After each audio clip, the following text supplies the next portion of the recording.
Merci, Monsieur le Président. Je vous en prie. Je vais faire une intervention assez courte sur ce schéma que nous attendions avec intérêt, car nous avions, et on a eu l'occasion déjà ici d'aborder ce sujet, nous avions du mal à discerner les orientations que le département voulait prendre en la matière.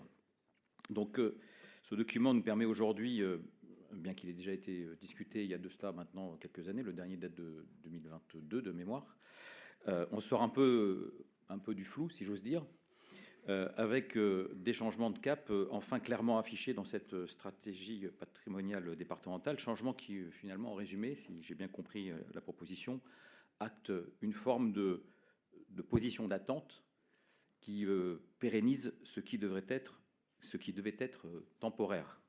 Fini donc en tout cas pour le moment, les projets de baux amphithéotiques pour l'ancien hôtel du département, pour l'Arena et l'Arc, ancien SoWork, qui était prévu initialement à l'issue du déménagement de notre conseil départemental au pôle Léonard de Vinci, dorénavant abandonné.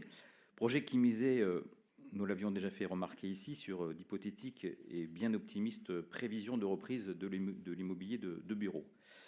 Le pôle Léonard de Vinci ne sera donc plus le point de chute à terme de l'ensemble des services et du siège du département, et j'espère que la vente qui interviendra le plus vite possible dans le contexte que l'on sait du marché immobilier, que cette vente nous permettra au moins de récupérer les centaines de millions d'euros de financement public qui ont été, ou à minima des dizaines de milliers d'euros, qui ont été engagés, pour ne pas dire enterrés, dans la construction et l'entretien de ce site, qui au final n'aura servi qu'à soutenir l'activité de quelques groupes privés. On parlait tout à l'heure ou à l'instant d'investissements utiles. Vous-même, Monsieur le Président, vous évoquiez l'utilité des investissements. Je ne suis pas totalement convaincu que cet investissement-là ait été totalement utile au final sur la durée. Sur la question des sites centraux, qui sont aussi le cœur de ce schéma directeur immobilier, et sur les coûts actuels de fonctionnement de ces sites centraux, on ne peut être que satisfait, évidemment, qui ne peut l'être dans le contexte actuel. On ne peut être que satisfait de la baisse annuelle permise par de plus de 2 millions d'euros, qui a été permise par le regroupement des agents dans un site unique. Baisse obtenue par donc le déménagement de bâtiments énergivores tels que le Salvador et l'extension.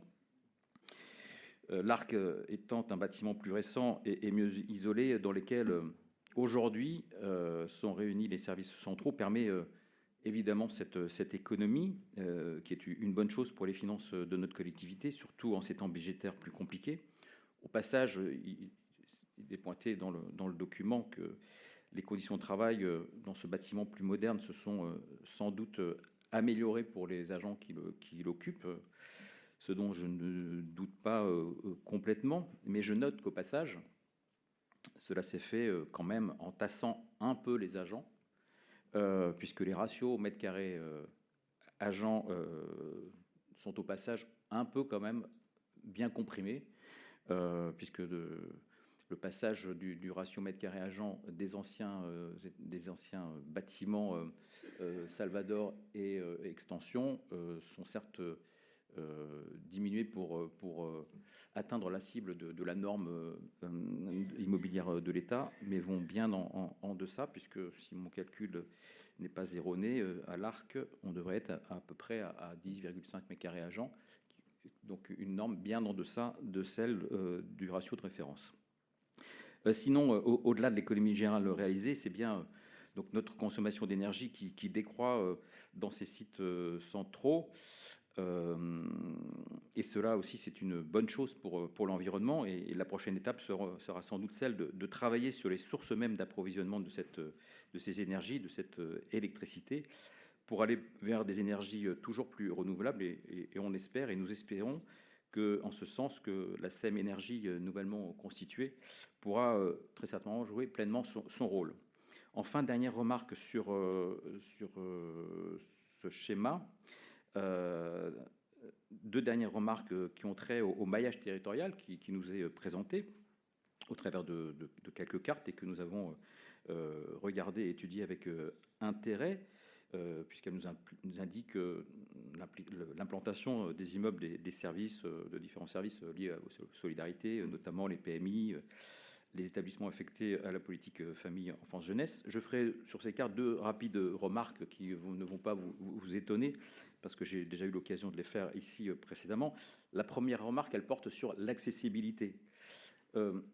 Et l'information que traduisent ces cartes, pour ma part, je la trouve en partie erronée, parce que je ne crois pas que chaque pôle social, aujourd'hui, soit accessible en moins de 20 minutes en transport en commun, comme il en est indiqué comme règle. Et je ne sais pas comment d'ailleurs la carte qui est fournie dans le document, les ochrones de l'accès aux pôles sociaux, qui donne une jolie carte bleue où tout le département est parfaitement couvert. Je ne suis pas totalement convaincu de cette réalité. Un exemple tout simple que je connais plutôt bien, me semble-t-il, en tout cas pas trop mal, celui de mon canton ou de ma ville, Montrouge. Eh bien, pour la moitié des habitants de Montrouge, il faut bien plus que 20 minutes, bien plus pour aller jusqu'au pôle auquel nous sommes rattachés à Châtillon. C'est pas 15 ou 20 minutes qu'il faut, mais c'est pour la moitié de la population en transport en commun, je dis bien, au moins 30, 35, voire quelquefois 45 minutes pour accéder à ce pôle. Et il suffit pour le vérifier tout simplement d'aller, on a tout ça sur nos smartphones, d'aller vérifier sur les applications de transport public les durées moyennes qui sont proposées, et vous verrez qu'on est très loin du quart d'heure. Pour reprendre une autre référence en termes d'accessibilité des services publics, on est loin du département du quart d'heure que vous souhaiteriez peut-être en la matière. Deuxième remarque, et j'en termine là, c'est vrai qu'à première vue, le maillage territorial, ce n'est pas l'objet principal du rapport, mais à première vue, le maillage territorial laisse à penser que le territoire est à peu près couvert, du nord au sud, mais ce que ne montrent pas les cartes, c'est normal, c'est pas nécessairement leur objet, c'est la qualité du service rendu au travers de ce maillage. Or, je ne suis pas certain que la qualité rendue dans des services, je vais dire entre guillemets, de plein exercice ou dans des antennes, soit totalement le même, tout simplement parce que les plages d'ouverture, le nombre de personnel qui peut y exercer, etc., forcément apporte une quantité de services, entre guillemets, qui est, comparativement au centre propre, bien moindre. C'est le cas, par exemple, là je prends un exemple très concret dans ma ville, où la PMI...